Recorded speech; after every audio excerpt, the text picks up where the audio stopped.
Bueno, empezamos entrando en materia directamente porque es un tema extenso y tenemos el tiempo justo.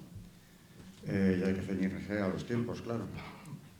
Para hablar de la Agenda 2030 podemos empezar o bien por el trasfondo o analizar la agenda en sí, qué es lo que dice la agenda, qué establece, cuáles son sus objetivos teóricos, y ya empiezo por decir que, por supuesto, es un ejercicio de virtuosismo en lo que se llama manipulación o secuestro del lenguaje.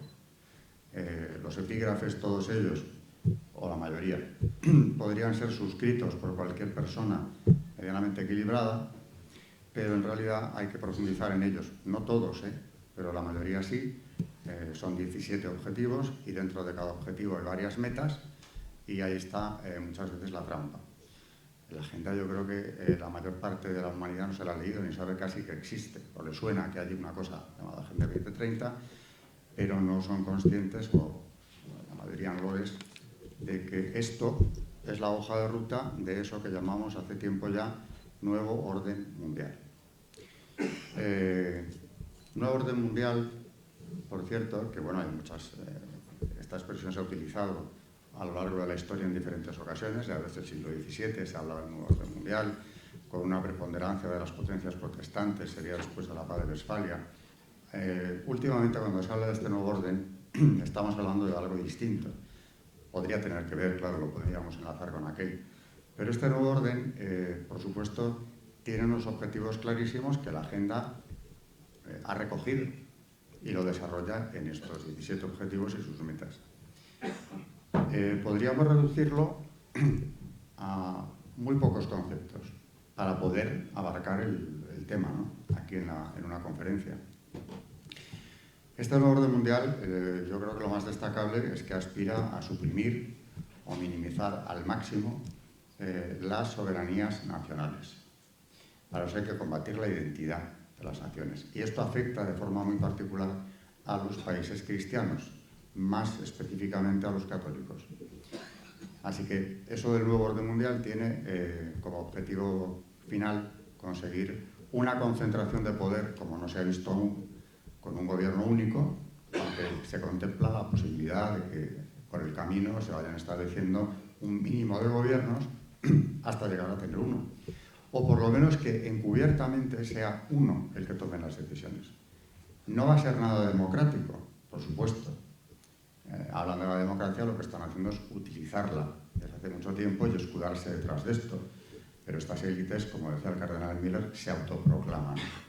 Naciones Unidas, la Organización Mundial de la Salud, por ejemplo, es algo en teoría privado. Y ya aspira este organismo a, en caso de pandemia, que la pueden provocar cuando les parezca oportuno, asumir la soberanía, o sea, el gobierno mundial. Un organismo que hay que ver quién está ahí sentado. Bueno, ese es un ejemplo de cómo funciona esto. No son elegidos, ni lo van a ser nunca. Son élites autoproclamadas. Eso que se llama gobernanza mundial, que lo ha descrito bastante bien, aunque tampoco se le da demasiada prensa porque no conviene asustar, el fundador del Foro de Davos, Klaus Schwab. Y él habla de una organización mundial en la que habría multinacionales, organismos internacionales también, por supuesto mediatizados desde la sombra por estos otros organismos, lo que es el Foro de Davos llevado a la práctica y con poder político, que ya tiene mucho, pero podría llegar a tener más. Las organizaciones internacionales, por supuesto, estamos pensando todos en las mismas. Ante todo, Naciones Unidas, que es la madre de este proyecto, y la Unión Europea, que lo ha ido implementando siempre que ha tenido ocasión. Una cosa es que una resolución del Parlamento Europeo se convierta en ley inmediatamente y otra que sea una resolución que aspira a convertirse. Es el caso de los nuevos derechos, de los que ya hablaré también. El nuevo orden, no me cabe la menor duda de que es un proyecto, y en esto suscribo las declaraciones del cardenal Miller de hace un año aproximadamente, que publicó el debate entonces, en septiembre del año pasado, donde decía que este nuevo orden es un proyecto diabólico. Y lo aclara mejor diciendo que es una pesadilla hecha realidad. responde a un pensamiento diabólico destructivo y no teológico. Añade más tarde, las élites financieras y políticas autoproclamadas quedan como sujetos pensantes y controladores. Tiene el precio de despersonalizar a las masas. Ya no hay persona, no hay inmortalidad del alma. Esto implica la reducción del 99% de la población mundial a una biomasa astillada. Un material humano, un grupo de consumidores. Con lo cual, lo que hay aquí, por supuesto, desde el principio, es un intento de arrasar con el concepto antropológico cristiano, con todo lo que eso conlleva, la dignidad de la persona. Por eso, claro, dice el cardenal, no hay inmortalidad del alma. Si estamos implementando la cultura de la muerte, porque ya los últimos papas se enfrentaron a esto, Juan Pablo II, Benedicto XVI también, evidentemente, ¿dónde queda la dignidad humana? La legislación que padecemos hace ya tiempo indica claramente que es así. Esa cultura de la muerte parte de la base de que, como decía el cardenal hace un año, ¿no?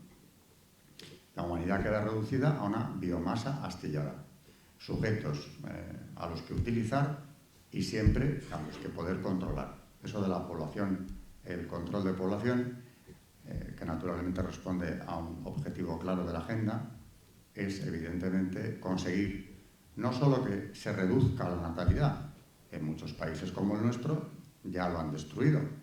La tasa de natalidad se perdió, incluso la de sustitución. Esto era un objetivo que tenían para toda Europa, sobre todo para Europa, pero en realidad es para el mundo. Podríamos pensar, si nos atenemos al inicio de este recorrido, que sería con el informe Kissinger del año 74, donde ya se habla de que la gran amenaza de la seguridad de los Estados Unidos es nada menos que el crecimiento demográfico en el tercer mundo. ¿Por qué? Porque, claro, van a encarecer las materias primas que ellos tienen, si siguen creciendo. Y lo han presentado así, solo que hay mucho más detrás de esto. No solamente hay un proyecto malthusiano y una concepción del hombre como una especie de plaga de la tierra que hay que controlar, porque el proyecto tiene un ingrediente panteísta muy fuerte, sino que realmente esto luego lo han aplicado no solo al tercer mundo, donde se impone, porque las ayudas llegan al tercer mundo si es que aceptan esta legislación. Por ejemplo, la ideología de género, la educación en las escuelas tiene que implementarse igual que en Europa, igual que en América. En África lo están haciendo por la fuerza. Hay un chantaje claro a los países más débiles, precisamente para conseguir que esto se implemente, pero es que en Occidente la campaña no ha sido menos fuerte. Entonces, hay que pensar que lo que se quiere es invertir el orden natural, empezando por los países desarrollados y luego, por supuesto, claro, de ahí irán cayendo todos los demás. ¿En qué me baso para esto? Pues muy brevemente voy a hacer un repaso de dónde sale esto. Y como digo, el engendro tiene su origen en Naciones Unidas, que empieza ya a celebrar cumbres, siempre han estado ellos al timón del proyecto, y dentro de estas destacaría una, que es la cumbre de Río del año 92, donde ya se toma el acuerdo, se llama también Cumbre de la Tierra, de redactar un documento que proteja al planeta. Y de ahí sale la Carta de la Tierra, un documento panteísta, donde por supuesto, claro, la dignidad del hombre no aparece por ningún lado, que ya en ese momento se establece que tiene que haber, o hubo al final de la cumbre, una declaración y un programa de acción.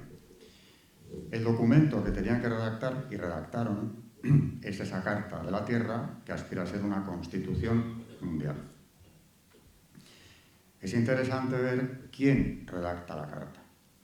Y claro, al efecto se había creado, también en la Cumbre de Río, un consejo llamado de la Tierra. ¿Quién preside el consejo? También es interesante ver los datos. Maurice Strong. En esta persona se dan cita precisamente las organizaciones que han estado detrás de la Carta desde el principio.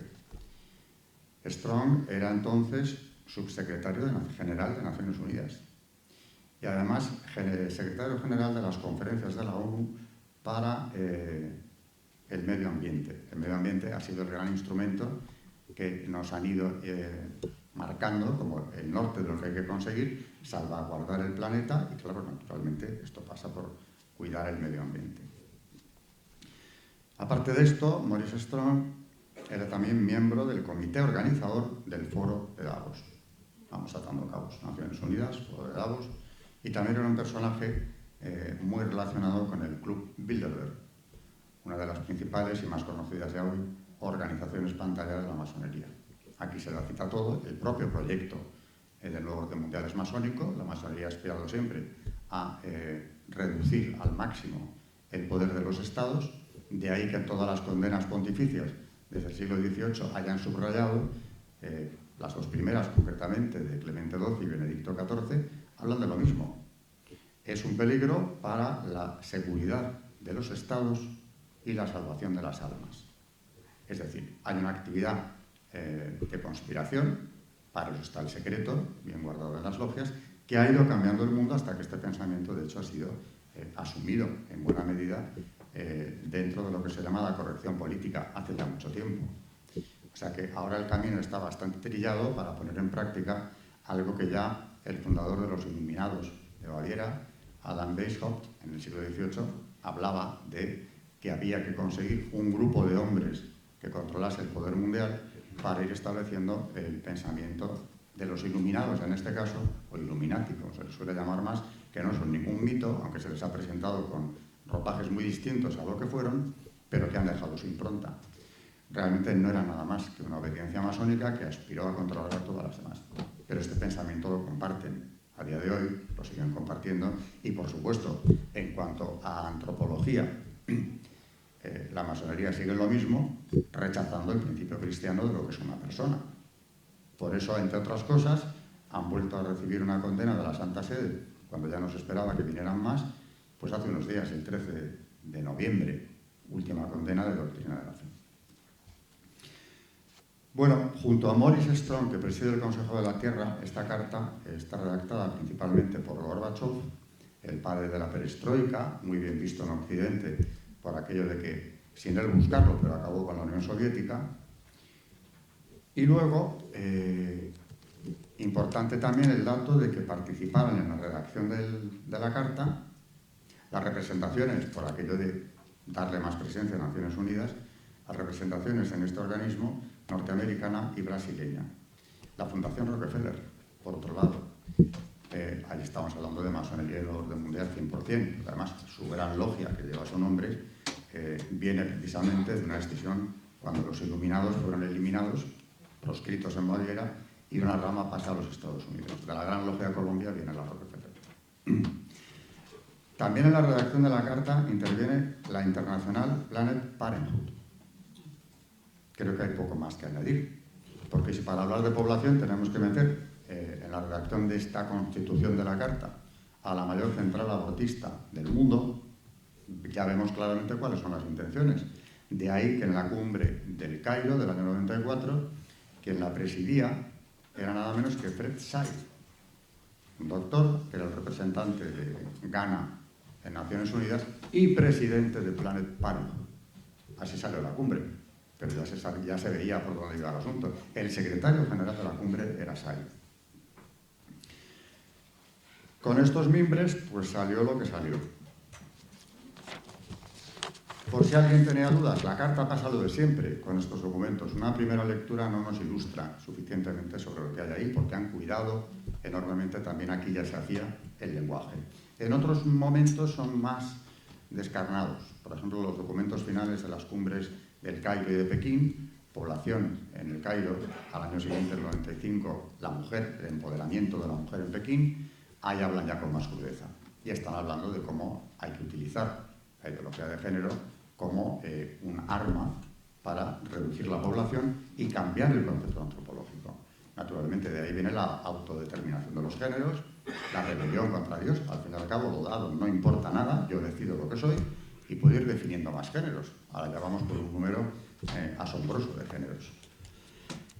En el 97, si no leemos la carta, pero nos vamos a lo que dice su redactor principal, Gorbachev, declara: Necesitamos encontrar un nuevo paradigma que reemplace los vagos conceptos antropológicos. Esos nuevos conceptos se deberán aplicar a todo el sistema de ideas, a la moral, a la ética, y constituirán un nuevo modo de vida. De aquí viene la claridad absoluta. El mecanismo que usaremos será el reemplazo de los 10 mandamientos por los principios contenidos en esta Carta o Constitución de la Tierra. El reemplazo de los 10 mandamientos. Por eso a la Carta se le construyó un arca para transportarla en procesión, que fue llevada a la sede de Naciones Unidas, llamada Arca de la Esperanza. Un remedio bastante descarado del Arca de la Alianza. El Arca de la Esperanza, decorada con escenas panteístas, fue llevada en procesión a la sede de Naciones Unidas y luego trasladada a la cumbre de Johannesburgo para que iluminara a los asistentes con su presencia. Es sagrada. Aquí entramos en un terreno un tanto demencial, pero que hay que conocer, aunque sea sucintamente. He mencionado de pasada, pero no hay tiempo de más, cada una daría para una conferencia las cumbres principales en cuanto a la ingeniería social anticristiana que preside todo el proyecto. El Cairo, Río es el origen, no el origen, pero es el punto de arranque ya más claro. El Cairo en el 94, Pekín en el 95, Juan Pablo II oponiéndose a ambas con todas sus fuerzas. Y en aquel momento, de pasada, comentaré algo que parece anecdótico, pero no lo es tanto.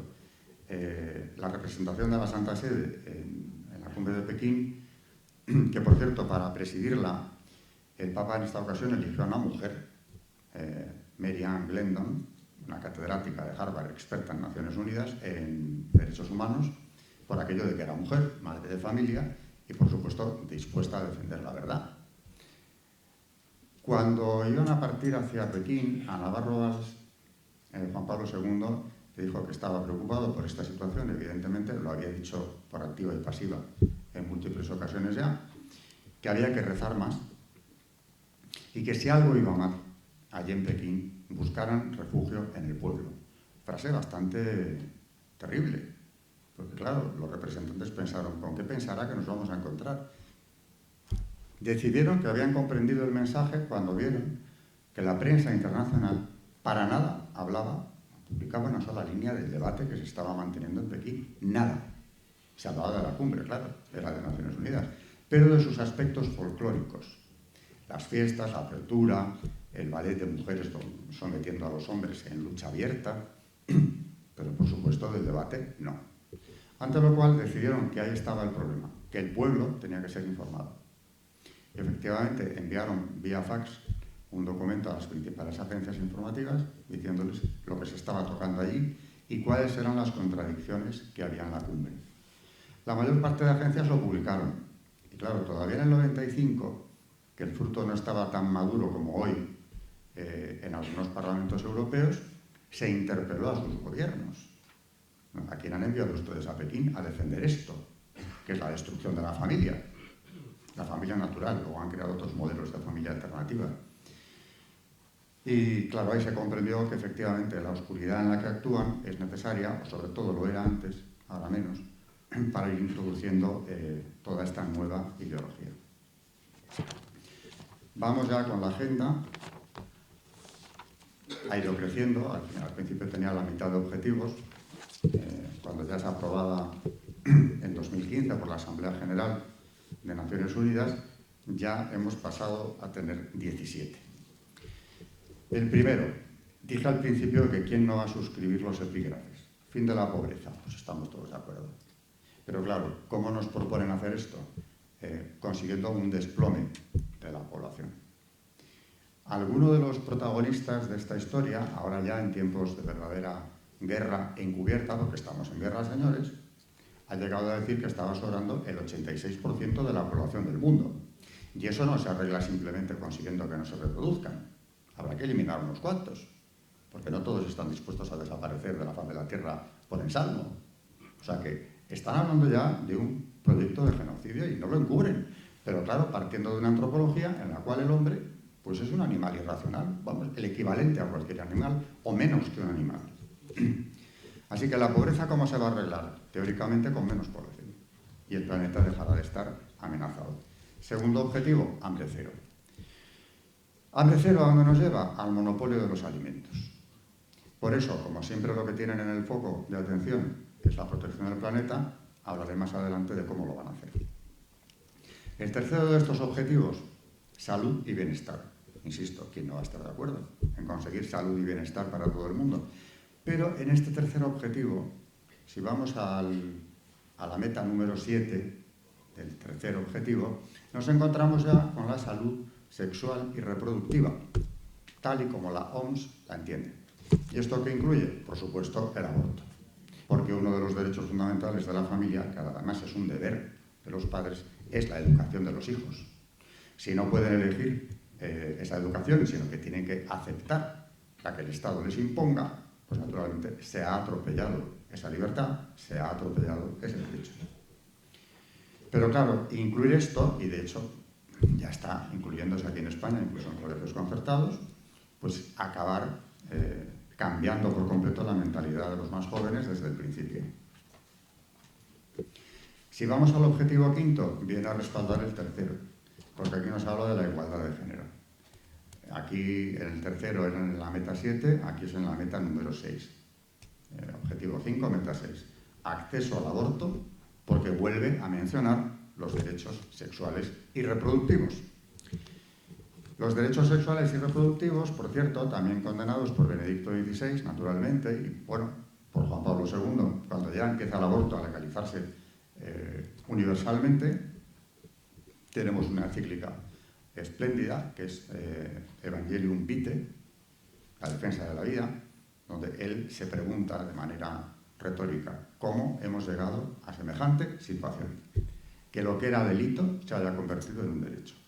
De los nuevos derechos, decía Benedicto XVI, que no lo eran, que no eran tal cosa, sino que en este discurso al cuerpo diplomático, que como digo no tiene desperdicio, porque la conclusión final es que las libertades religiosas, la libertad religiosa concretamente para los cristianos, se había suprimido ya, se estaba suprimiendo por vía de hecho,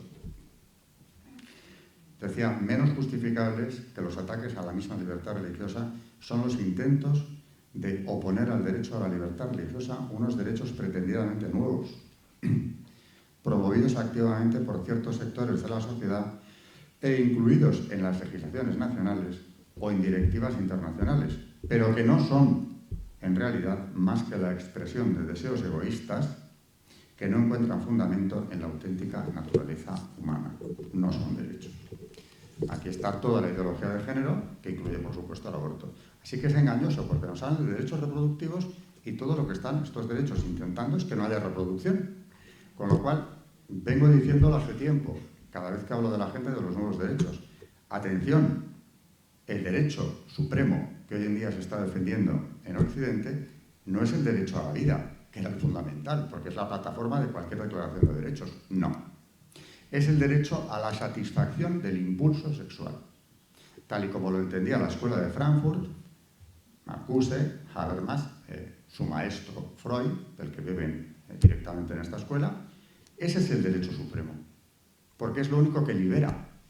Lo demás, es decir, la familia, el hijo, etcétera, coloniza al hombre, lo esclaviza. Así que el derecho a la vida decae hasta desaparecer y, sin embargo, sube hasta la cumbre el derecho a la sexualidad, cerrándose a la vida, por supuesto, a no ser que alguno tenga la curiosa manía de reproducirse, porque lo importante es que se satisfaga ese impulso de cualquier modo y manera.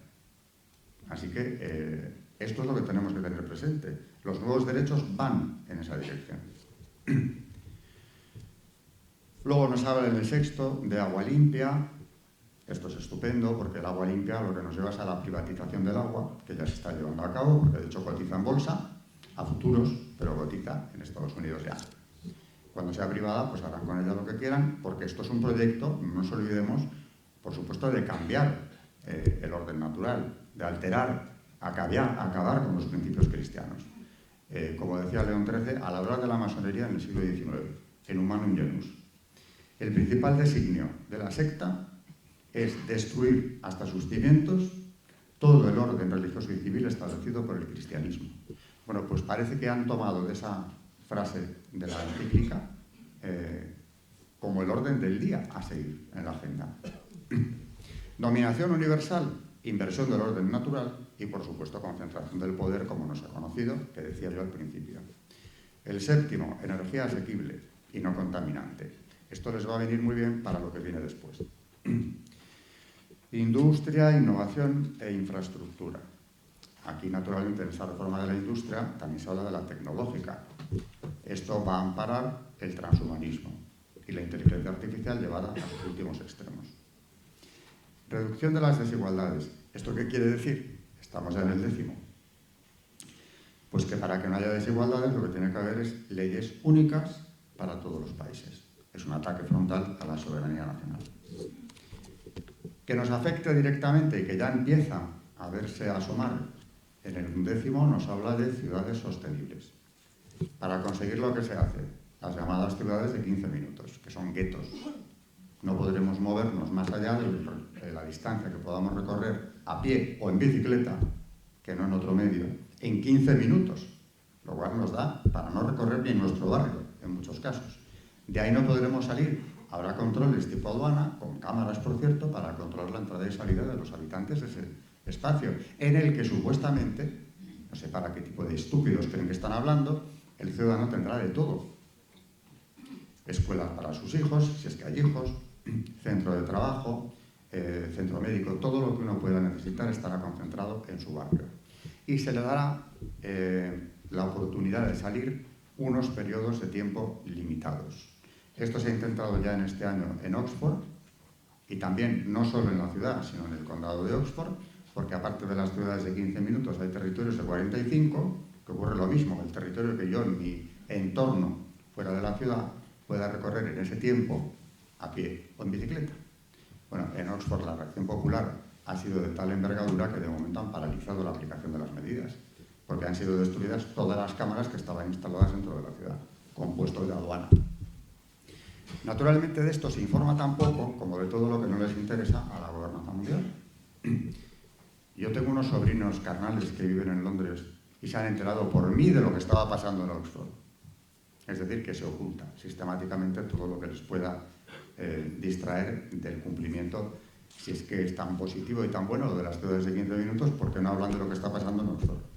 Naturalmente también se está aplicando en algunos barrios de Milán, en París. Por supuesto, Macron es un adelantado en esto. Y aquí en España, el alcalde de Las Rozas dijo hace unos meses que la primera ciudad de 15 minutos perfecta iba a ser aquella. 13º objetivo, acción por el clima. Esto, naturalmente, tiende a desmontar lo que quede de la industria.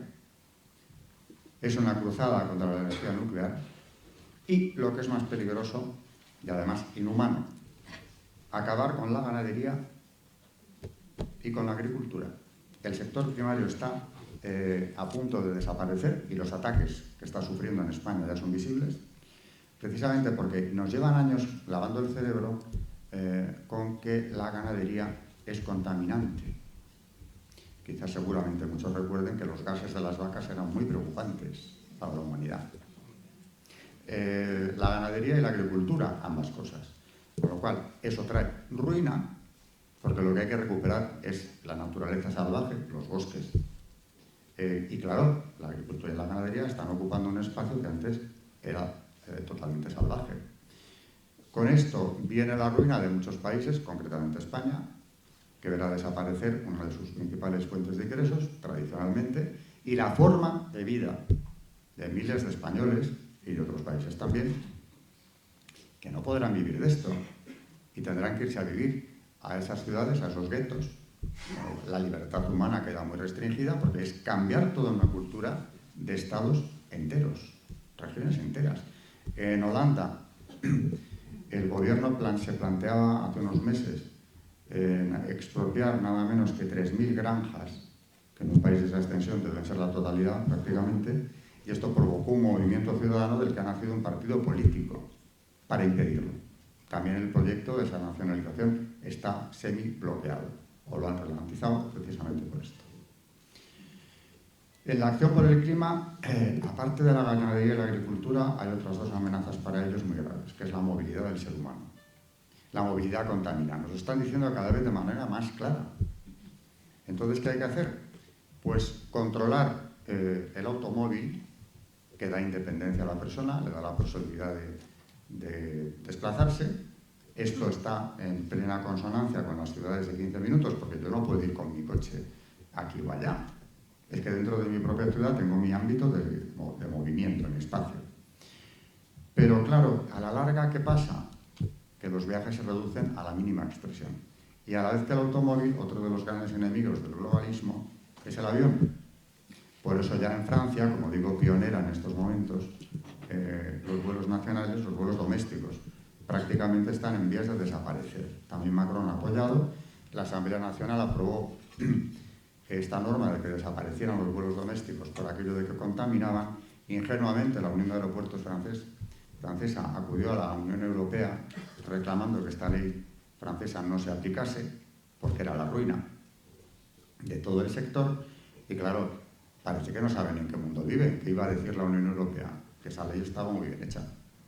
Así que se acabó. Pedro Sánchez ya nos ha explicado que en breve lo de Francia se va a aplicar aquí. Así que quedarán, de momento, trenes que no contaminen y, bueno, para vuelos muy largos. No se me ocurre muy bien a dónde, donde no haya un AVE que nos lleve en 2 horas y media, que es mentira, porque en 2 horas y media no llegamos a todos los puntos de España. Pero bueno, ya lo vestirán como sea. Reducir la movilidad al máximo. Y tendremos que ver si esto nos impide, y ya está empezando la desaparición del sector primario.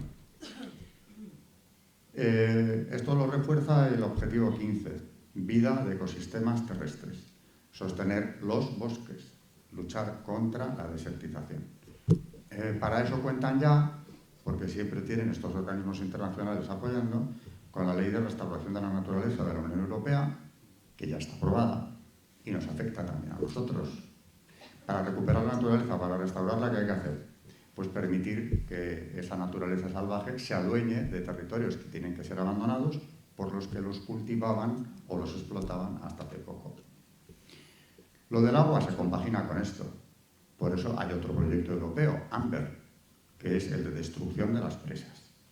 España es líder en esto. Televisión Española, en medio del gobierno, pues el año pasado proclamaba que España se había establecido como un referente europeo al ser el que más presas había destruido. Lo llaman obstáculos fluviales.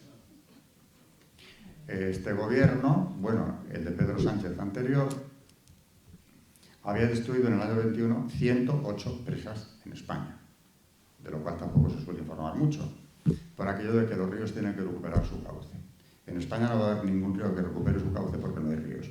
Tenemos muy pocos y los que tenemos ya vemos cómo son. No hay más que cruzar los Pirineos y ver lo que es un río.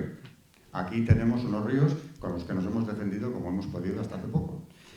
Y desde Primo de Rivera, posteriormente Franco, y después de Franco se han seguido haciendo con las presas.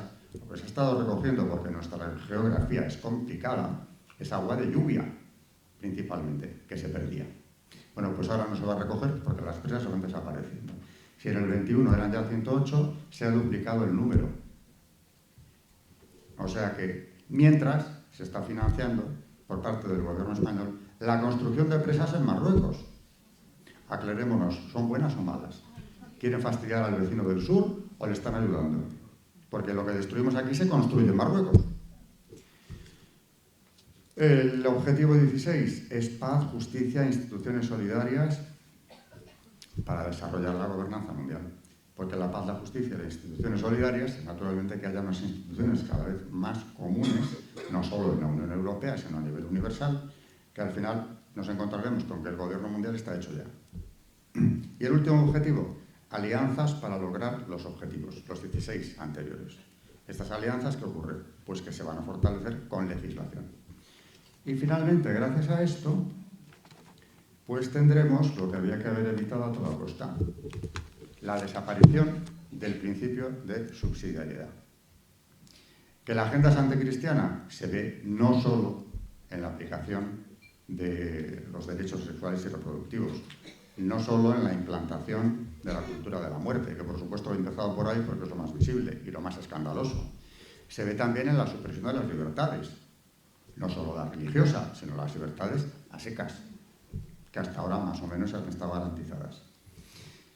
Y a la larga, ya en Caritas in Veritate, advertía Benedicto XVI, como digo, le estoy citando hoy mucho, porque también Juan Pablo II podía ser ampliamente citado, hablando del principio de subsidiariedad a nivel internacional, porque hay que aplicarlo a ese nivel también, decía: para no abrir la puerta a un peligroso poder universal de tipo monocrático, el gobierno de la globalización debe ser de tipo subsidiario, articulado en múltiples niveles y planos diversos. Es decir, que lo que se aplica, o se debería aplicar a nivel nacional, el principio de subsidiariedad, respetando a los cuerpos intermedios, decía el Papa que habría que aplicarlo a nivel internacional, y decía por qué también.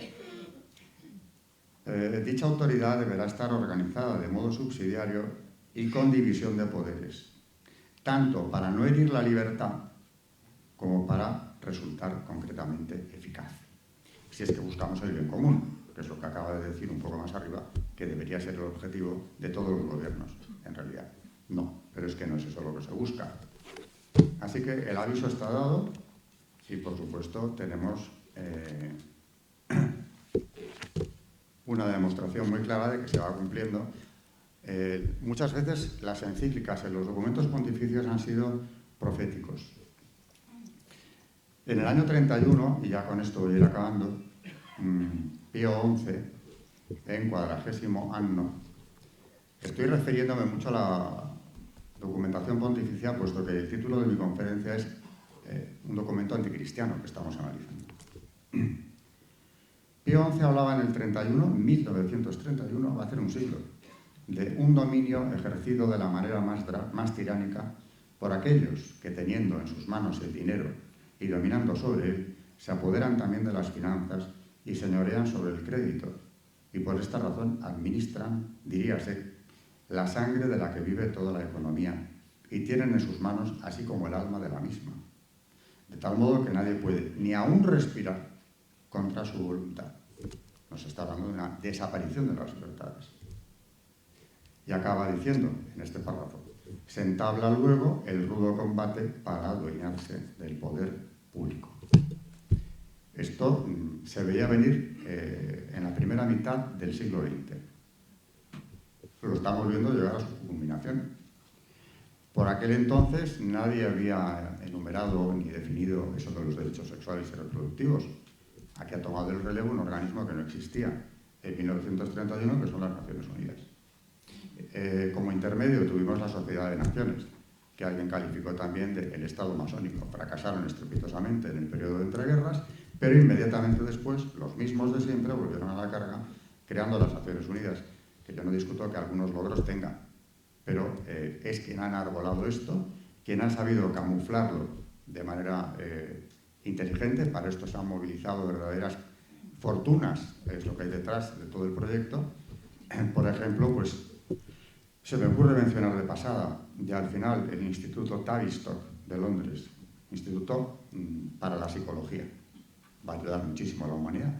Pero claro, de lo que más se han ocupado en su ya larga trayectoria es de ver cómo se puede vencer la resistencia del ser humano. Y descubrieron algo que no hacía falta en el instituto, que se ha sabido ya de antiguo, ¿no? El miedo es el arma más importante. Así que ese, de momento. Y luego se procede a un lavado de cerebro, como decían en la cumbre de Pekín, utilizando todos los medios a su alcance, los gobiernos. ¿Qué medios son estos? Los medios coercitivos. El entretenimiento, la cultura, la comunicación. El entretenimiento, subrayo porque está así mencionado en la cumbre de Pekín, las series que todos vemos frecuentemente en cualquier canal de televisión. Ese entretenimiento va calando y es complementario de lo que se está viendo en las escuelas. La educación en esos contravalores. ¿Que el proyecto es tiránico? Acabo del todo con 2 ejemplos. Y todavía me va a sobrar algo de tiempo. Uno muy reciente. En agosto de este año, la relatora de la ONU para la libertad de expresión, atención, la relatora para la libertad de expresión, Irene Khan, ha propuesto acabar con la libertad de expresión. De aquellos, no de todo el mundo, sino de los que estorban. Dice ella que de aquellos que se oponen a la ideología de género, aunque no lo dice de esta manera, lo dice de la siguiente. Lo que viene a decir es que todos los que defiendan unas ideas excesivamente tradicionales del matrimonio, la familia y la sexualidad deben ser acallados. Esos no tienen derecho a la expresión, no deberían tenerla. Los que hablen en este sentido, en un sentido excesivamente tradicional para esta señora, lo que están haciendo es una desinformación sexista, argumentando que además es una forma de violencia de género. Si yo defiendo el matrimonio o la familia que ellos llaman tradicional, es decir, la familia, estoy cometiendo violencia de género. Es decir, soy punible, entro en el marco de lo delictivo, que es algo que van. Porque, como es violencia de género, pues estoy limitando violentamente con mi discurso el derecho de las mujeres y personas no conformes con su género a expresarse o desarrollarse en el sentido que quieran. Para eso ya acuñaron en los años 90 la directora para el avance de la mujer, una feminista sueca, Caroline Hanna, el término de trabajo reproductivo o impuesto reproductivo para referirse a la maternidad, algo que lastra el desarrollo de la mujer. No es que sea la culminación de una vocación propia de la mujer, es algo que lastra su desarrollo. Claro que esto que acaba de decir Irene Khan, que es verdaderamente aterrador, estarán de acuerdo supongo, tiene precedentes muy claros.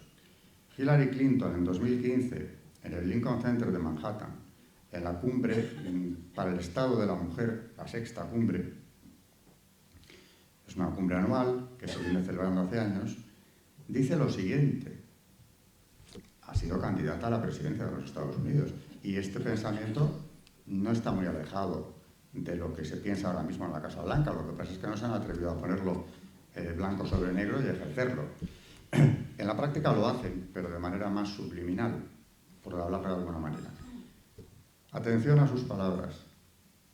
Los códigos culturales profundamente enraizados, las creencias religiosas y las fobias estructurales, atención que ha equiparado fobias estructurales con las creencias religiosas, han de modificarse. Los gobiernos deben emplear sus recursos coercitivos para redefinir los dogmas religiosos tradicionales. Así que los católicos no vamos a necesitar una santa sede ni una jerarquía eclesiástica para nada. Teniendo un gobierno que nos dice lo que tenemos que creer, hemos acabado antes. Si al final este gobierno es uno, o el mínimo de gobiernos a nivel mundial, pues es facilísimo coordinar con la agenda lo que tenemos que creer y lo que no. Irene Khan ha dado cumplimiento, o intenta, o vuelve a la carga sobre lo que la señora Clinton decía en 2015, cuando ha hecho estas declaraciones. Y las está haciendo una relatora de Naciones Unidas.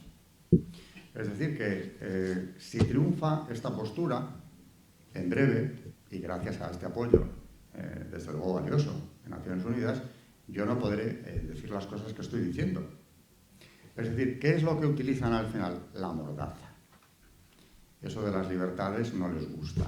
Ya lo dijo Benedicto XVI. Lo están demostrando cada día que pasa de una forma más clara.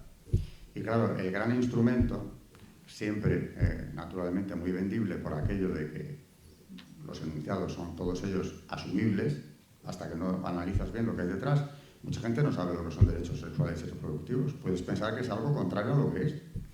Pues no hay alarma. Pero claro, hay que seguirlo.